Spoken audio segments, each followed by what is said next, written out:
السلام عليكم يا شباب.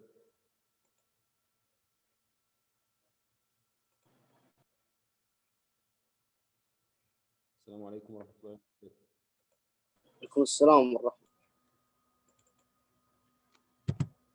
السلام عليكم ورحمة الله وبركاته. Good morning, my dear students. Welcome with our new lesson for Mega Goal 4. Today, inshallah, we are going to take a new lesson on your workbook, pages number 5 and number 6. Okay. So, my dear students, I want you to open your workbook on these pages. But before we start the new lesson, I want to check the homework I gave you before on page number 3 and page number 4. Okay?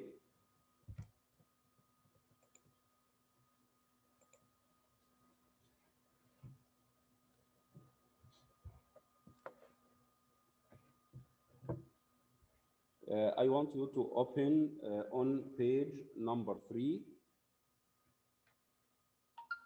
and page number 4 to check the homework, please, my dear students. And I want you to follow me to know all the answers related to these exercises. As you see here on exercise G, he wants you to write sentences using to or enough with the following words. As I told you before, we use to before the adjective, and we use enough after the adjective or the adverb. As you see here on this example, new. He gave us an example or a sentence and said, "This house isn't new enough." And we can say, "This house is too old." اوكي، يعني ممكن نقولها يا شباب بتو، ممكن نقولها بانف، وكل الجمل اللي موجوده معانا بنفس الطريقه. So I want to show you the answers for the questions or from number 1 to number 8, and I want you to check your answer.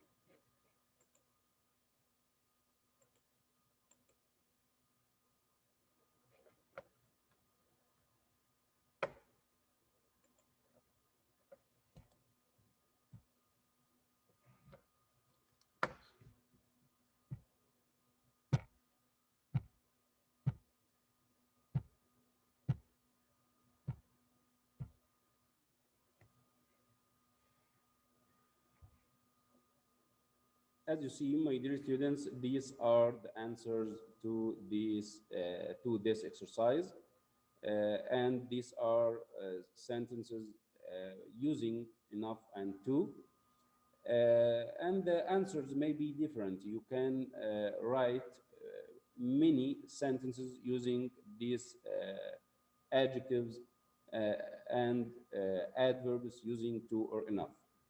طبعا دي اجابات موجوده احنا نقدر ناخدها كمثال لينا، ولكن انتم طبعا الاجابات ممكن تبقى في اجابات كثيره ممكن تنفع لاشياء زي كده. طيب now my dear students, let's go to page number 4. Page number 4.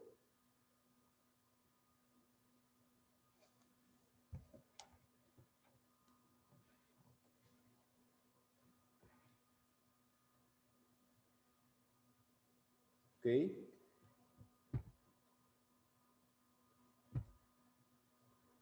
As you see here on this page, he wants you to correct the error in each sentence. Exercise H, correct the error in each sentence. He gave us 8 sentences and wants us to correct the error in each sentence. As you see in the example, the kitchen in that house is not enough big. This sentence is wrong, and the right answer is, or the right sentence is, the kitchen in that house isn't big enough. طبعا هو الخطأ ان هو كان مستخدم enough قبل الصفة، فالصح للجملة إن أنا أجيب الصفة الأول وبعدين enough. So I will show you the answers for all these sentences and I want you to check your answers. كلنا طبعا بنراجع الإجابات، يعني طبعا الأشياء ديت يعني كانت homework. بنراجع بقى الإجابات بتاعتنا إذا كان فيها أي شيء بنعدل على حسب الإجابات اللي احنا عارضينها.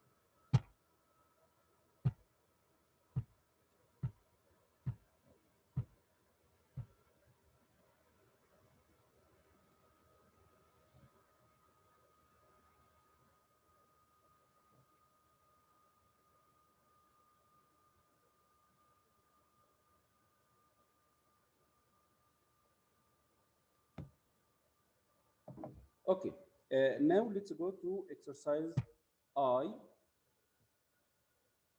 Exercise I on the same page. نفس الصفحة يا شباب. Exercise I. As you see here, he wants you to complete the conversation with the words and phrases from the box. يعني هو مدينا بعض الكلمات أو العبارات، محتاج إن احنا نكمل بيها المحادثة اللي موجودة. Okay. Now I want two students. One will read the sentence or sentences for dad, and the other will read the sentence or sentences for son. هنحتاج كده 2 من الطلاب، واحد هيقرأ الأمثلة أو الجمل اللي موجودة بتتعلق بالأب، وطالب آخر هيقرأ الجمل اللي بتتعلق بالابن ويقول الإجابات. يعني وأنتم بتقرأهم هتعطوني الإجابات. يلا يا شباب، مين مستعد؟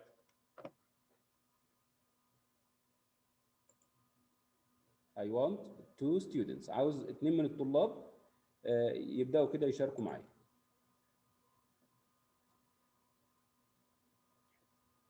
طبعا لو ما عندكمش في الزوم خاصية رفع اليد تقدر تكتب لي في الشات إن أنت مستعد للإجابة.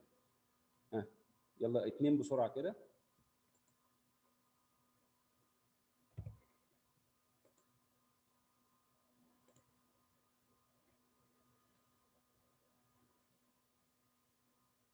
طيب نختار احنا 2 من اللي موجودين معانا. أسامة علي. أسامة. مستر. أيوه يا أسامة. طيب خليك معايا يا أسامة كده على الخط اما نشوف طالب معاك تاني. اوكي. نشوف معانا أنس سعد. أنس. ايوه السؤال. ايوه يا انس. كده معانا اسامه ومعانا انس. طبعا سمعتوني يا شباب انا بقول ان احنا دلوقتي عندنا كونفرزيشن محادثه، يعني عاوزكم انتم تمثلوها. يعني واحد هيقرا الجمل اللي بتتعلق بالاب اللي هو داد، والاخر هيقرا الجمل اللي بتتعلق بالصن اللي هو الابن. تمام؟ وطبعا لما بنيجي عند فراغات زي كده بنضع الكلمه المناسبه يعني او الجواب المناسب. يلا نبدا كده. اوكي يبقى اسامه هيبقى داد. اسامه هيقرا اي جمل بتتعلق بداد اللي هو الاب. انس هيقرا اي جمله بتتعلق بصن اللي هو الابن. اوكي يلا ليتس ستارت اسامه. Okay. Dad, did you see the John's house is for sale? For sale. For sale. تمام. يلا. Always loved that house. طب انت ما قراتش كلمه كول ليه؟ انت تقرا كول وبعدين تقول I've always loved that house، يعني تقرا الجمله كامله. Cool always loved that house. اوكي طب اسامه. I know but don't get too excited.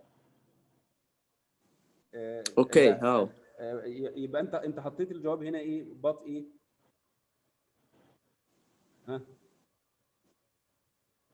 اسامه. but hold on.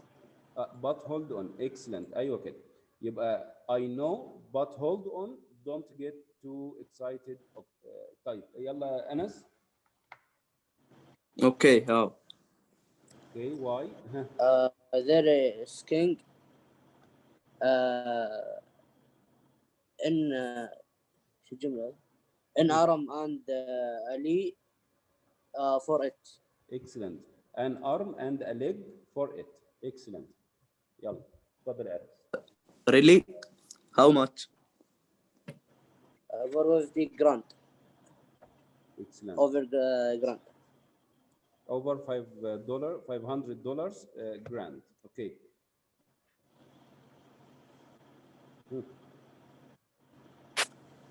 For that, For that what?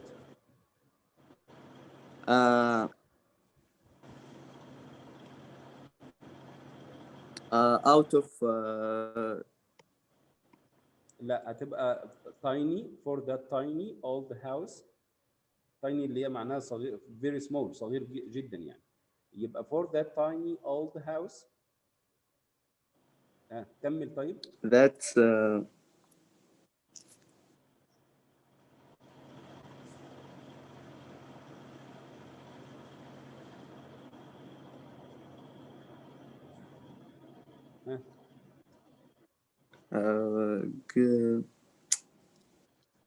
ساعد يا مستر. طيب هعرضها لك اقرا انت يلا. that that's ايه؟ ميجا بوكس. that's ميجا بوكس. ميجا بوكس means a large amount of money يعني معناها كميه كبيره من المال. طيب complete the sentence. كمل الجمله كده. we can't afford that. We can't afford that. Okay. أسامة. Okay, can I need really check. reality check. excellent. بس الكلمه دي يا اسامه اللي هي no انت ما تنطقهاش no no الكي سايلنت. اوكي. اوكي مستر. اوكي. يلا يا انس اتفضل. That's three. They must be out of touch. They must be out of touch. complete the sentence. excellent. برافو عليك. كمل بقى الجمله. If they thinks that somebody will pay that much. excellent excellent. برافو عليكم يا شباب. thanks a lot. برافو. I'd like to thank you for your participation. Thank you أسامة. Thank you أنس. طيب شكرا لكم. نبدأ ندخل على الدرس الجديد اللي احنا قلنا عليه اللي هو page number 5. Now my dear students, I want you to open page number 5. It's about reading.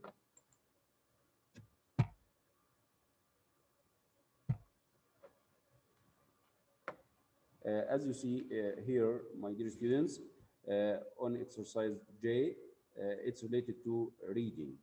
He wants you to read the article about the White House, then answer with true or false. يعني جايب لنا نص اهوت.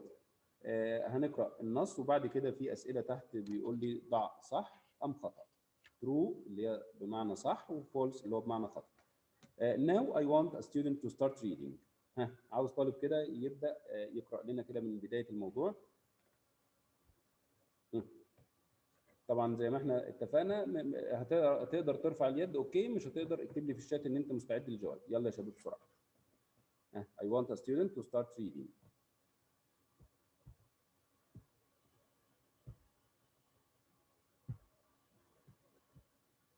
طيب فين معاذ؟ معاذ.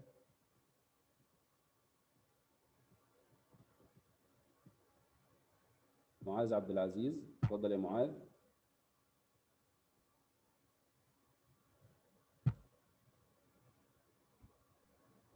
اتفضل يا معاذ. I saw you raised your hand before. أنا شفتك قبل كده رافع يدك. اتفضل. أول عشان كنت أجاوب. طيب تمام. Now I want you to read. أنا عاوزك تقرأ بس من أول هنا كده. The White House. The White House is the official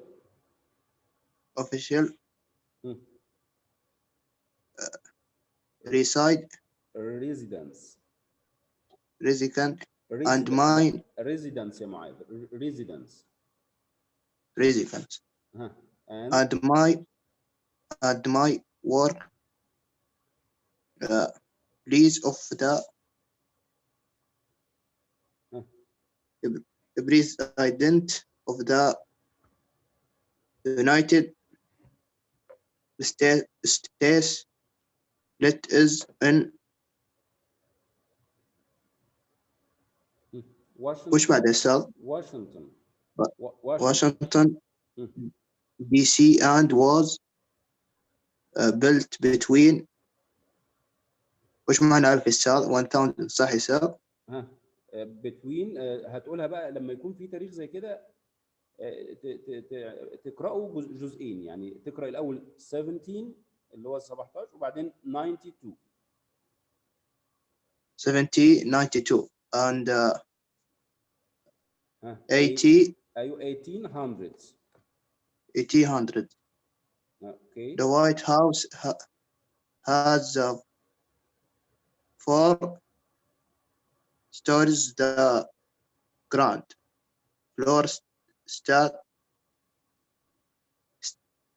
floor count floor and third floor plus 2-story. Basement today the White House complex included the includes the executive which is called executive reside residence resident where the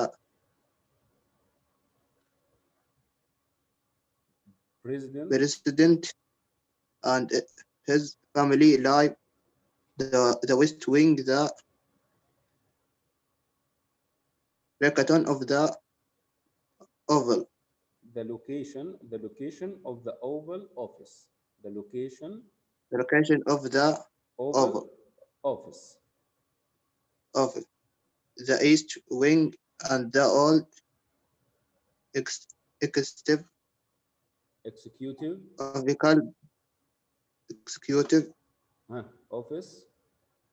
office building which houses the executive of the offices of the president and vice president. ماشي thank you There are خلاص شكرا ليك يا معاذ ندي الفرصه كده لزملائك ايضا تكمل قراءه برافو عليك ثانكس a lot طيب نشوف كده احمد مصطفى محمد احمد مصطفى طيب باسل يوسف باسل طيب حسام البلادي حسام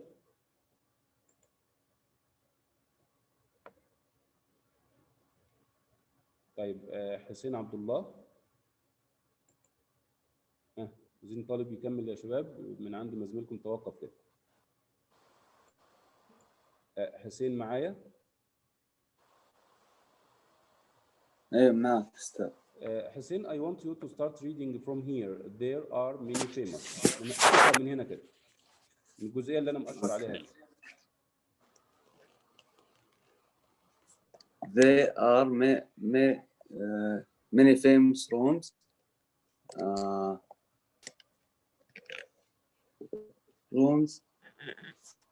in the White House.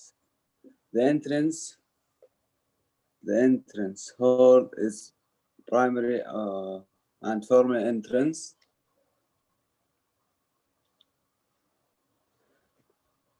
And formal entrance located on the stage floor. And in the entrance of the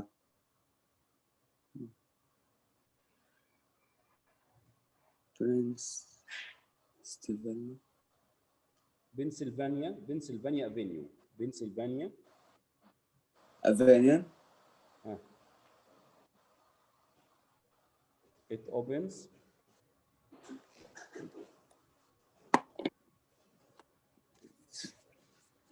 It's open to the garden.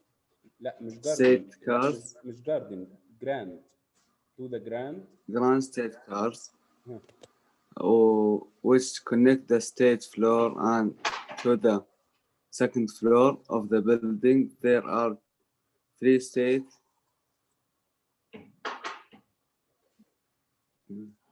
pillars on the state floor of the White House: the green room and the blue room and the red room. They are each decorated in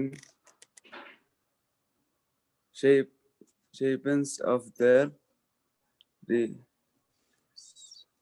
respective colors and have been used for small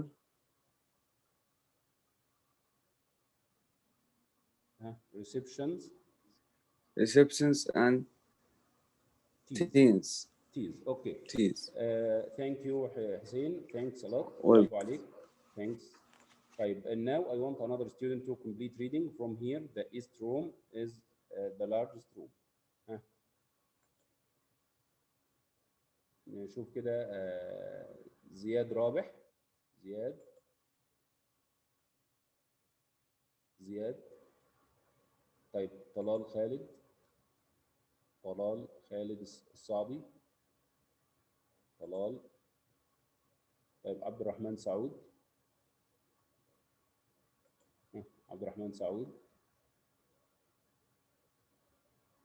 طيب عبد العزيز المطيري. الشباب اللي موجودين معانا دولت يعني محتاجين منكم مشاركتكم وقراءتكم يعني عشان نبقى الحصة تبقى فيها أكثر فعالية يعني. عبد العزيز عبد الهادي. طيب مين فتح معانا؟ هلا يا أستاذ. عبد العزيز عبد الهادي. ماشي يا عبد العزيز، أهلا بيك حبيبي. عبد العزيز I want you to start reading from here the east room. من هنا كده من عند المؤشر كده. وين؟ شايف انت المؤشر اهو، انا محدد لك عند الكلمه اهو. إيه. بس أستاذ الله ما أعرف أقرأ كثير إنجليزي. طيب try and I will help you. يعني حاول وانا هساعدك. يلا. Tin is a room is ten larges. بص يا عبد العزيز، انت شايف اللي انت بتقول عليها 10 دي تي اتش اي تتنطق ذا هتقابلك كتير الاداه دي ارتكل، دي اداه بنسميها عندنا في الانجليش اداه. تي اتش اي هتبقى ذا. ها The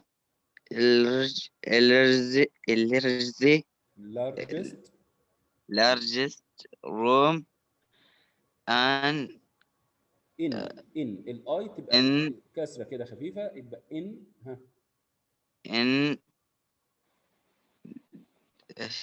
لا لسه قايلها لك حالا. نسيت اسمه. ذا that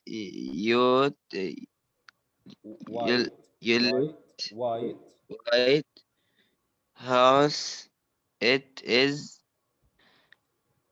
used of لا for used for and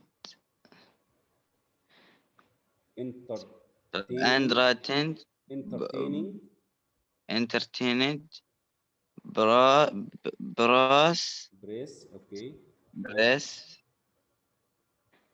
sunflowers. لا هنا السي هنا تنطق ك يبقى conferences. ها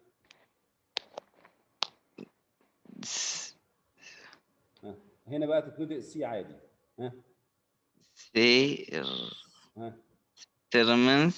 sermons. ها terminus at was occasionally okay.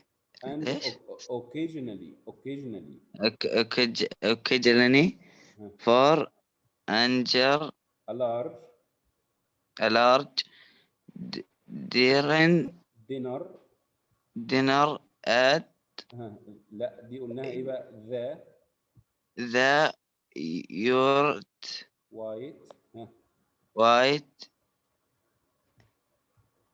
ها. horses اوكي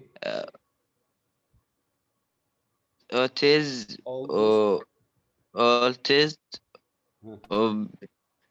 open لا position on position ها. portrait portrait of portrait of portrait of J, J, George George yours لا دي واشنطن Washington and that yours بص التي اتش على طول يعني تنطق ذا او ثا عشان تبقى عارفها يعني تي اتش تنطق ذا او that ثا يعني يبقى ذات ايوه ذات برافو ها والدبليو تنطق that ووز wise ووز معلش سوري was ها was painted invented and 17 17 ها 7 90 1797 ايوه برافو عليك بتقسم التاريخ اللي زي and كده لجزئين يبقى 1797 ها هانجس and this and هانجس بالجي هانجس and this and this and it in the in the earth east Rome ها East Rome next next to to ايوه next to ها a portrait a portrait of in his his is your wife life م-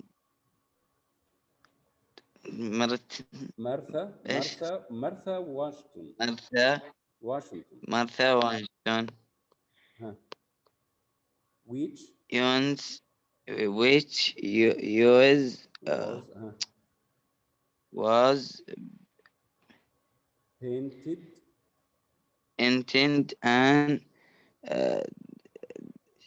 18 1879 لا 1878 1878 ماشي ثانك يو عبد العزيز برافو عليك يا عبد العزيز I want you to practice reading a lot to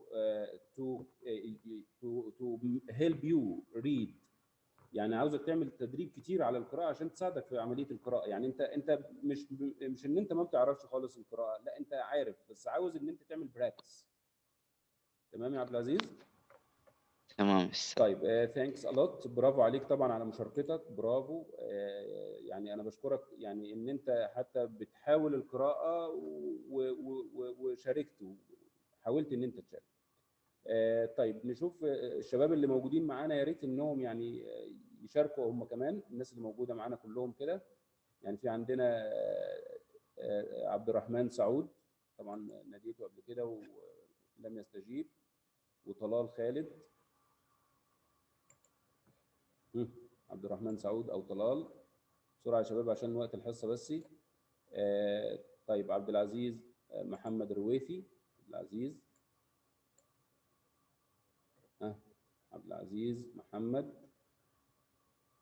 طيب عبد المجيد سعود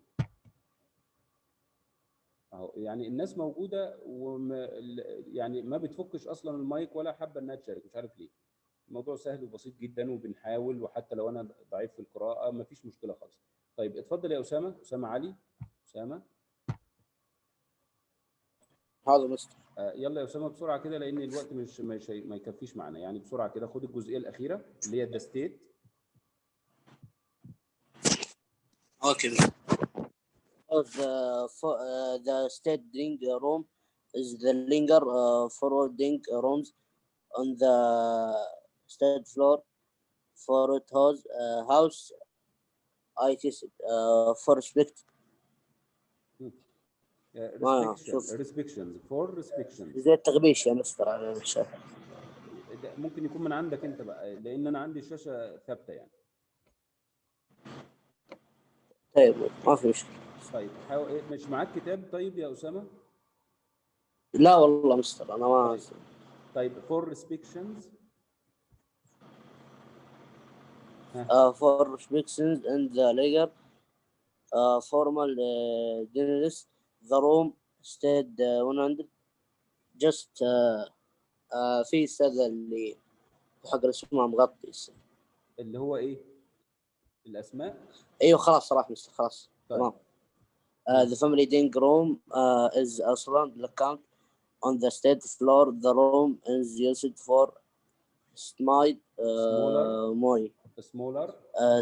more private medicine. The cells rise in the standing room. Today the present USA the family dining room less for family and more for working. Standing room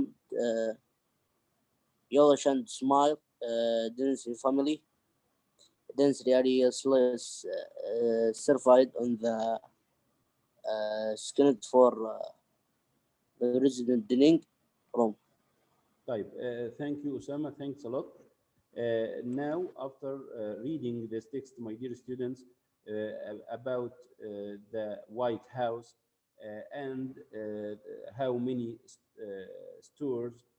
stories in there, and how big is the rooms, and all this information about the White House, I want you to answer some questions related to this topic.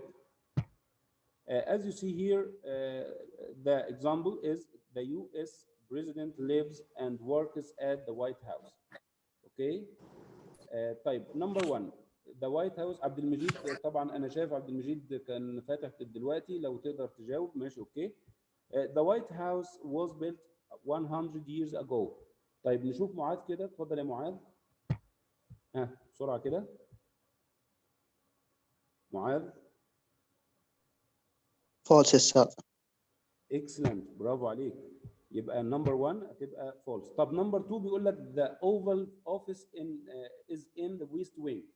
right or wrong؟ صح ام خطأ؟ ترو. اكسلنت، ممتاز، برافو عليك يا معاذ. طيب ثانكس ا نشوف اسامه، اتفضل يا اسامه بسرعه كده عشان الوقت. هاي مستر. نمبر 3. نمبر 3 فلوس مستر. بيقول لك طبعا you can only enter the White House through the entrance hall، هتبقى false. طيب نمبر 4 the green room is decorated in green.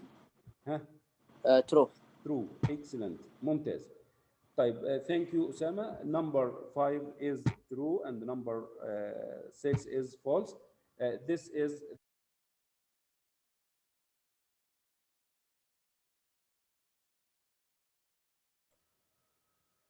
okay, my dear students. Now, after finishing the lesson for today, I want to say we came to the end for our lesson.